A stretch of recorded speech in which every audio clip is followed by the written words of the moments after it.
كتاب الله دستوري وخير الخلق أسوتنا بسنته انجلى نوري. السلام علیکم ورحمۃ اللہ وبرکاتہ۔ وعلیکم السلام ورحمۃ اللہ وبرکاتہ۔ ان الحمد للہ نحمده ونستعینه ونستغفره ونعوذ باللہ من شرور انفسنا ومن سیئات اعمالنا من يهده الله فلا مضل له ومن يضلل فلا هادي له واشهد ان لا اله الا الله وحده لا شريك له واشهد ان محمدا عبده ورسوله اما بعد فان خير الحديث كتاب الله وخير الهدي هدي محمد صلى الله عليه وسلم وشر الأمور محدثاتها وكل محدثة بدعة وكل بدعة ضلالة وكل ضلالة في النار۔ محترم حاضرین، سامعین و سامعات، ناظرین و ناظرات، بلوغ المرام کتاب الجامع باب الزہد والورع کی اس درس میں آپ تمام حضرات کا خیر مقدم ہے۔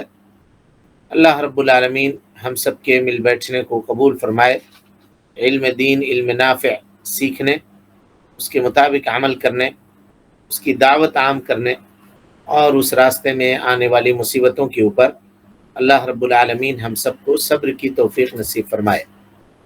حاضرین گرامی، کل کے درس میں بلوغ المرام کے تقریباً 8ویں روایت کی تشریح ہم لوگ مکمل کر چکے تھے۔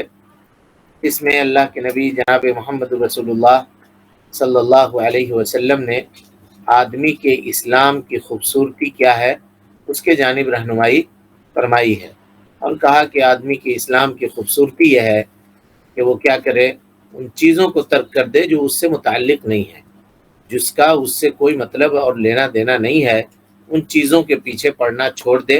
یہ اسلام کے انسان کے اسلام اور اس کے دین کی خوبصورتی ہے، اس کے ایمان کی خوبصورتی ہے۔ خواہ مخواہ ان چیزوں میں پڑھ کر کے جس سے ہمارا کوئی مفاد اور فائدہ نہیں ہے دنیا میں اور آخرت میں، ان چیزوں میں پڑھ کر کے انسان کو اپنا وقت ضائع نہیں کرنا چاہیے۔ اب اس کے بعد آج 9 نمبر کی روایت ہے جس کے راوی مقدام ابن معدی کرب رضی اللہ عنہ ہے۔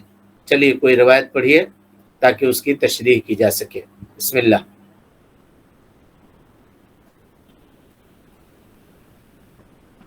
الحمد للہ وحدہ والصلاة والسلام علی من لا نبی بعدہ، اما بعد فاعوذ باللہ من الشیطان الرجیم، بسم اللہ الرحمن الرحیم۔ وعن المقدام بن معدی کرب رضی اللہ عنہ قال قال رسول الله صلى الله عليه وسلم ما ملأ ابن آدم وعاء شرا من بطنه، أخرجه الترمذي وحسنه۔ سیدنا مقدام ابن معد کرب رضی اللہ عنہ، معد کرب ہے نا؟ کیا ہے؟ معد کرب ہے؟ ہاں ٹھیک تو ہے، کیا ہوا؟ وہی پوچھ رہے تھے کیا آ رہی بات ابھی ہم بتائیں گے، آپ پڑھ تو دیجئے۔ روایت ہے کہ رسول اللہ صلی اللہ علیہ وسلم نے فرمایا کہ وہ بدترین برتن جو انسان بھرتا ہے انسان کا پیٹ ہے۔ اسے ترمذی نے روایت کیا ہے اور اسے حسن قرار دیا۔ اس حدیث کو امام ترمذی رحمۃ اللہ علیہ نے روایت کیا اور اس کو حسن قرار دیا ہے۔ یہاں پہ شاید حافظ ابن حجر رحمۃ اللہ علیہ نے صرف اس کو حسن لکھا ہے، لیکن ترمذی میں امام ترمذی رحمۃ اللہ علیہ نے اس حدیث کو کہا ہے حسن صحیح، حسن صحیح، اور علامہ البانی رحمۃ اللہ علیہ نے کہا وہو کذالک، جیسا کہ ترمذی نے کہا ویسے ہی ہے۔ اور کچھ لوگوں نے اس کی سند میں انقطاع ہونے کی وجہ سے ہے نا اس سند کو ضعیف قرار دیا ہے، حدیث کے سند کو ضعیف قرار دیا ہے، لیکن شیخ البانی رحمۃ اللہ علیہ نے اس کی جو سند صحیح ہے، متصل ہے، اس کو کہا کہ یہ حدیث صحیح ہے۔ اور علامہ البانی رحمۃ اللہ علیہ نے ارواء الغلیل کے اندر اس حدیث کے اوپر اور اس کے سند کے اوپر بحث کی ہے۔ اور ترمذی نے بھی کہا ہے کہ حسن صحیح ہے، جیسا کہ ہم نے کہا آپ کے سامنے، اور امام حاکم رحمۃ اللہ علیہ نے اس کے اوپر سکوت فرمایا ہے، اور امام ذہبی رحمۃ اللہ علیہ کہتے ہیں کہ صحیح، یہ روایت کیا ہے؟ صحیح ہے۔ روایت راوی حدیث جو ہیں ان کا نام ہے مقدام ابن معدی کرب۔ تو معدی کرب میں کیا معاملہ تھا؟ یہ نام ہے، صحابی کے والد کا نام ہے معدی کرب، ہے نا، معدی کرب صحابی کے والد کا نام ہے۔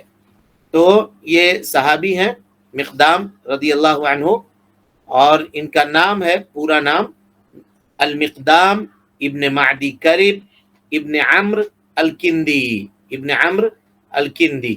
انہوں نے اللہ کے نبی جناب محمد رسول اللہ صلی اللہ علیہ وسلم سے تقریباً 40 احادیث روایت کیا ہے۔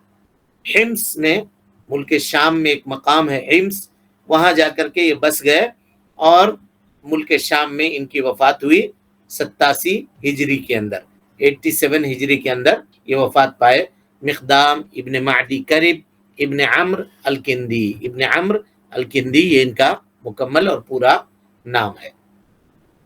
اللہ کے نبی جناب محمد رسول اللہ صلی اللہ علیہ وسلم سے روایت کرتے ہیں، کہتے ہیں قال رسول اللہ صلی اللہ علیہ وسلم، اللہ کے نبی صلی اللہ علیہ وسلم نے فرمایا، ما ملأ ابن آدم، کہ ابن آدم نے کوئی برتن نہیں بھرا، کوئی برتن نہیں بھرا، وعاء شرا من بطنہ، جو اس کے پیٹ سے زیادہ برا ہو، اس کے پیٹ سے زیادہ برا ہو۔ یعنی ابن آدم برائیوں سے جن برتنوں کو بھرتا ہے، ان تمام برتنوں میں سے سب سے برا برتن اس کا پیٹ ہے۔ وعاء کہتے ہیں برتن کو، اور برتن میں آدمی خیر بھی بھر سکتا ہے اور اس میں شر بھی بھر سکتا ہے۔ کسی کو کھانا کھلا دیا صدقہ و خیرات دے کر کے تو خیر بھرا اس میں، کسی نے اپنے پیٹ کے اندر، اپنے معدے کے اندر شراب داخل کر لی والعیاذ باللہ، تو اس نے شر سے اس کو بھرا۔ صحت مند غذا اگر کوئی آدمی پیٹ کے اندر داخل کرتا ہے تو یہ اس کے لیے خیر ہے، اور اسی طرح سے وہ غذا جو اس کے لیے نقصان دہ ہے اس کو وہ داخل کرتا ہے تو وہ اس کے لیے شر ہے۔ گویا کہ اللہ کے نبی صلی اللہ علیہ وسلم یہ کہہ رہے ہیں کہ پیٹ جو ہے وہ برتن کے مانند ہے۔ پیٹ انسان کا معدہ، پیٹ سے مراد معدہ، معدہ جو ہے یہ برتن کے مانند ہے، اور وہ تمام برتن جس کو ابن آدم بھرتا ہے، یعنی انسان بھرتا ہے، ان تمام برتنوں میں سے سب سے برا برتن جو ہے وہ اس کا پیٹ ہے، جس کو وہ بھرتا ہے، جس کو وہ بھرتا ہے۔ یعنی اس حدیث سے یہ پتہ چلتا ہے کہ آدمی سب سے برا برتن جس کو وہ بھرتا ہے وہ اس کا پیٹ ہے، اس کا پیٹ ہے۔ اب اس سلسلے میں کئی چیزوں کو دیکھا ہم نے کہ اس کی کیا حکمت ہے اس حدیث کی، تو اللہ کے نبی جناب محمد رسول اللہ صلی اللہ علیہ وسلم کی اس حدیث کے متعلق علماء لکھتے ہیں کہ اس حدیث میں پیارے مصطفیٰ نے انسان کے صحت کے راز کو اکٹھا کر دیا ہے، جمع کر دیا ہے۔ اگر اس کے مطابق انسان اپنی زندگی گزار لے تو وہ اللہ کے فضل اور اس کے توفیق سے یکسر بیماریوں سے محفوظ رہے گا، اور اگر کبھی بیماری اس کو لگی بھی، ابن قیم کہتے ہیں کہ اگر بیماری کبھی لگی بھی تو بیماری صرف ایک طرح کی ہوگی، ملٹیپل بیماری نہیں ہوگی۔ غور کیجئے گا، ڈاکٹر کو پریشانی علاج کرنے میں کب ہوتی ہے؟ جب کئی طرح کی بیماریاں ایک ساتھ جسم میں حملہ آور ہوتی ہیں۔ تو اگر بلڈ پریشر کو ادھر صحیح کر رہا ہے تو ادھر کڈنی خراب ہو رہا ہے، کڈنی پہ کنٹرول کرنے کی کوشش کر رہا ہے تو ادھر بلڈ پریشر ڈاؤن ہو جا رہا ہے۔ سمجھ رہے ہیں؟ جب ملٹیپل آرگن فیلیور کا معاملہ ہوتا ہے تب اس کا علاج ڈاکٹر کے لیے بڑا مشکل ہوتا ہے۔ ابن قیم کہتے ہیں کہ آپ دیہاتیوں کو دیکھو گے کہ وہ بہت کم بیمار پڑتے ہیں، اور آج کل کے زمانے میں بھی یہ چیز مشاہد ہے، ہم اور آپ دیکھتے ہیں کہ دیہاتی بہت کم بیمار پڑتے ہیں، اور اگر وہ بیمار پڑے بھی تو بہت ہلکا پھلکا علاج کر کے وہ لوگ ٹھیک ہو جاتے ہیں۔ یہ اس زمانے میں بھی تھا اور آج کل کے زمانے میں بھی ہے۔ بہت سارے لوگ ایسے ہیں جو دوا تک نہیں کھاتے، بخار تک کی دوا نہیں لیتے ہیں، پرہیز کرتے ہیں، کچھ ایسی کھا پی لیا جڑی بوٹی کی چیزیں اور وہ ٹھیک ہو جاتے ہیں، کیونکہ ان کو کئی طرح کی بیماریاں ایک ساتھ نہیں لگتی ہیں، اور اس کی وجہ یہ ہے کہ وہ انواع و اقسام کے کھانے نہیں کھاتے، ایک ٹائم میں ایک ہی طرح کی چیز کھاتے ہیں۔ اور ہم لوگوں کا معاملہ یہ ہے کہ بیماریوں کو جمع اور اکٹھا کرنے کا جو معاملہ ہے، ابن قیم کہتے ہیں کہ ہمارا معاملہ یہ ہے کہ ہم 5-6 چیز ایک مرتبہ اگر دسترخوان میں نہ آئے انسان کے تو وہ اپنی اہلیہ سے ناراض ہو جاتا ہے کہ آپ نے کیا کھانا بنایا، کیا کیا دن بھر، کم سے کم 2 سالن 3 سالن بنانا چاہیے تھا، روٹی ہے، چاول ہے، فلاں ہے، یہ ہے، وہ ہے، سب ایک ساتھ لا کر کے جمع کرو۔ اب تو دیکھیے نا، پہلے اگر آدمی بیٹھے تو اسٹارٹر ہے اس کو کھاتا ہے، کچھ تلی ہوئی چیزیں ہیں اس کو کھاتا ہے، کچھ آگ میں پکی ہوئی چیزیں ہیں اس کو کھاتا ہے، اور پھر اس میں انواع و اقسام ہے وہ کھاتا ہے، پھر اس کے بعد کھانا کھاتا ہے، پھر اس کے بعد میٹھا کھاتا ہے، پھر اس کے بعد ڈرنک وغیرہ اور دوسری چیزیں جو ہے اس کو ڈیزرٹ کے نام پہ دوسری چیزیں اس کو استعمال کرتا ہے۔ تو یہ ساری چیزیں بیماری اور امراض کے اسباب اور سببوں میں سے ایک سبب ہے۔ بہت غور سے سمجھیے اس حدیث کو۔ اسی طریقے سے طب جدید جو ہے، اس کو میں پڑھ رہا تھا تو جس قدر سمجھ میں آئی بات، کھانا کھانے کے بعد آدمی سست ہو جاتا ہے، یہ چیز ہے کہ نہیں؟ اگر پیٹ بھر کھا لے تو اس کے بعد آدمی کو کس چیز کا من کرتا ہے؟ بولیے۔ سونے کا من کرتا ہے، ریسٹ کرنے کا۔ اور آدمی کہتا بھی ہے دیکھو بھائی اب ہم چل نہیں سکتے، اب کام نہیں کر سکتے، ہم کھانا زیادہ کھا لیا ہے، نہیں کچھ کر سکتے۔ اور آج کل اب غور کیجئے گا، تراویح کے اندر لوگوں کی جو تعداد بہت کم ہو رہی ہے نا، 1 صف 1.5 صف 2 صف جو لوگ نماز پڑھ رہے ہیں، پہلے تو رمضان المبارک میں لوگ اہتمام کرتے تھے، پڑھتے تھے، کم سے کم تراویح پڑھتے تھے، اب جا کے مسجدوں کی حالت دیکھ لیجئے، وہ ختم ہو گیا۔ وجہ اس کی کیا ہوئی کہ ہم افطار میں اتنا کھا لیتے ہیں کہ اس کے بعد پھر ہمارے اوپر گستی سوار ہو جاتی ہے، اب طاقت نہیں ہے، پڑ گیا ایک دم چاروں کھانا چیت ہو گیا، اگر اس کا بس چلے تو مغرب بھی نہ پڑھے، سو جائے، اور اگر گیا بھی پڑھنے کے لیے تو کہا کہ اتنی آوازیں نکالتے ہیں لوگ مغرب کی نماز میں، آپ چلے جائیے مسجد میں، کوئی ادھر ڈکا، کوئی باؤ کر رہا، کوئی بیو کر رہا، کوئی کچھ کر رہا، بلیوں کی طرح سے کوئی آواز، کوئی کسی اور جانور کی آواز، اتنا مرچی کھا لیا، اتنا چٹنی کھا لیا پکوڑی میں لگا کے کہ گلا صاف کرنے میں اس کی 3 رکعت نکل گئی، کیے جا رہا ہے سب نماز میں، تو عبادت کا بھی معاملہ نکل گیا، اس کا ختم ہو گیا۔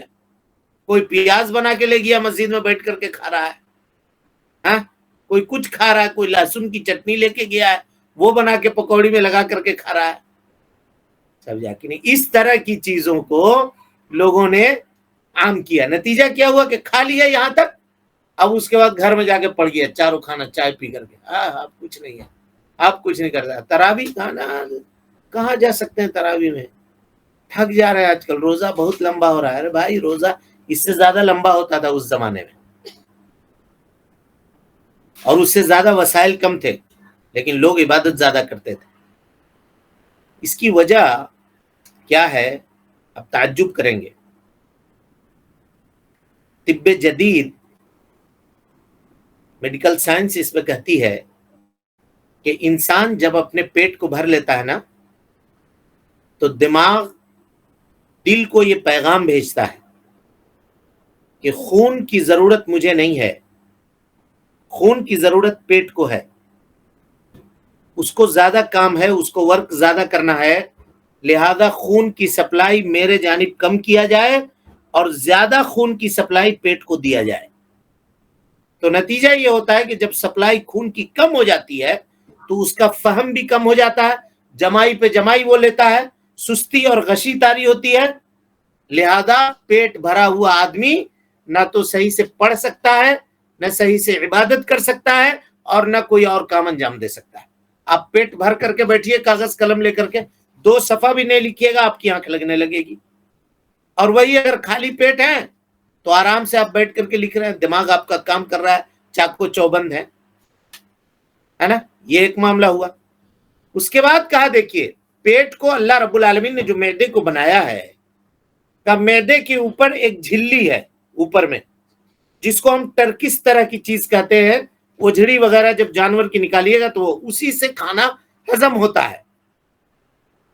تو وہ جو جھلی ہے نا، اگر اس کا 3 حصہ ہوا سے بھرا ہوا ہو اور 1 حصہ کھانا سے بھرا ہوا ہو تو اس پہ پریشر کم پڑتا ہے، وہ اپنا کام صحیح کرتا ہے. ہمارا معاملہ یہ ہے کہ ہم اس کا 4 حصہ کیا، اگر ہمارا بس چلے تو ہم اس کو پھاڑ ڈالیں، اتنا کھانا ہم اس کے اندر ڈال دیتے ہیں. نتیجہ یہ ہوتا ہے کہ وہ کام کرتے کرتے کرتے کرتے دھیرے دھیرے دھیرے دھیرے دھیرے دھیرے کمزور ہوتا چلا جاتا ہے. اور پھر اس کے بعد گیس بننا، ایسیڈیٹی کی کیفیت ہونا، اور بلوٹنگ کا آنا. ہاں، سینہ کسی کا جل رہا ہے تو کسی کا کچھ جل رہا ہے، تو کسی کی گردن کے اندر جلن ہے، ہر طرح کی بیماریاں. گیس کی دوا لے رہے ہیں، صبح لے رہے ہیں، شام لے رہے ہیں. ان تمام چیزوں سے اگر انسان حفاظت چاہتا ہے تو اللہ کے نبی صلی اللہ علیہ وسلم کے اس نسخے کے اوپر عمل کرے، اس نسخے کے اوپر عمل کرے. تو کہا ٹھیک ہے، اس کا طریقہ کیا ہوگا؟ تو علماء نے اس کا طریقہ بیان کیا. پہلے تو یہ کہ آدمی متربع ہو کر کے نہ بیٹھے، یعنی پلتھی مار کر کے کھانے کے لیے نہ بیٹھے. جب بھی بیٹھے کھانے کے لیے تو اپنا ایک پاؤں اٹھا کر کے رکھے، دوسرے پاؤں کو بچھا لے بے شک، لیکن ایک پاؤں کیا کرے، کھڑا کر کے رکھے، اور داہنا پاؤں نصب کر کے رکھے، اٹھا کے بیٹھے اس طرح سے، ایسا سمجھ رہے ہیں؟ یہ اٹھا کر کے پاؤں اس طرح بیٹھے. اگر ایسے بیٹھے گا تو اس کا معدہ جو ہے وہ دب جائے گا اور اس کی حجم کم ہو جائے گی. ایک اور دوسری بات کہا کہ لقمہ چھوٹا بنائے، اور وہی جو کہا تھا 3 انگلی سے کھائے اور دھیرے دھیرے کھائے. کہا ایک لقمہ اٹھایا، خوب اچھی طرح سے چبایا، اس کے بعد اس کو پار کرے خوب اچھی طرح سے. کہا اس میں حکمت کیا ہے؟ تو میڈیکل سائنس لکھتی ہے کہ دیکھو، ایک متعینہ مقررہ مدت ہے پیٹ اور دماغ کے کنیکشن میں، کہ ایک پیریڈ متعین ہے، اللہ تعالیٰ نے پیریڈ متعین کیا ہے، وقت متعین کیا ہے کہ اتنے دیر میں آپ کو دماغ تک یہ پیغام بھیج دینا ہے کہ اب بس کرو، اب کھانے کی ضرورت نہیں ہے اتنے دیر میں. تو یہ وقت ویسے ہی ہے. اب کوئی آدمی اتنا بڑا بڑا لقمہ بنا کر کے ڈال رہا ہے تو ظاہر سی بات ہے وہ 5 پلیٹ کھا لے گا اسی وقت میں، تب بھی پیٹ ابھی یہ نہیں کہے گا کہ ہم بھرے ہیں، وہ کہتا رہے گا حل من مزید، حل من مزید، اور ڈالو اور ڈالو، ابھی ہم باقی ہیں. لیکن اگر چھوٹے چھوٹا لقمہ کھائے گا تو وہ جو متعینہ مقررہ وقت ہے، وہ وقت جیسے مکمل ہوگا پیٹ کہہ دے گا کہ اب نہیں چاہیے، ختم کرو، روکو، اب کھانے کی ضرورت نہیں ہے. خواہش کیا ہو جائے گی؟ ختم ہو جائے گی کھانے کی. لیکن ہم لوگوں کا وہ معاملہ نہیں ہے. اگر مل گیا آدمی کا بس چلے تو ہم کہہ رہے ہیں کہ اللہ کے نبی صلی اللہ علیہ وسلم نے اسی کو کہا تھا کہ مومن 1 آنت میں کھاتا ہے، بخاری کی روایت ہے، اب کافر 7 آنت میں کھاتا ہے. 7 آنت میں کھا رہا تو کھا رہا ہے، کھا رہا تو کھا رہا ہے، پیٹ اس کا بھرتا ہی نہیں.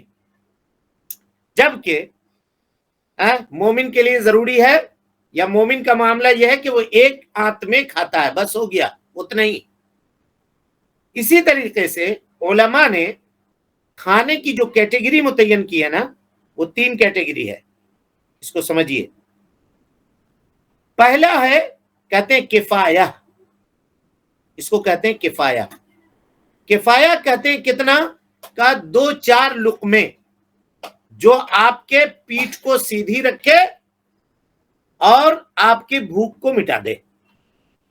2-4 لقمے کھانے کے. اور بھی یہاں لقمہ نہیں، لقیمات کا لفظ ہے. لقیمات مانے چھوٹے چھوٹے لقمے، وہ بڑا بڑا لقمہ نہیں ایسے آدھا آدھا کلو کا،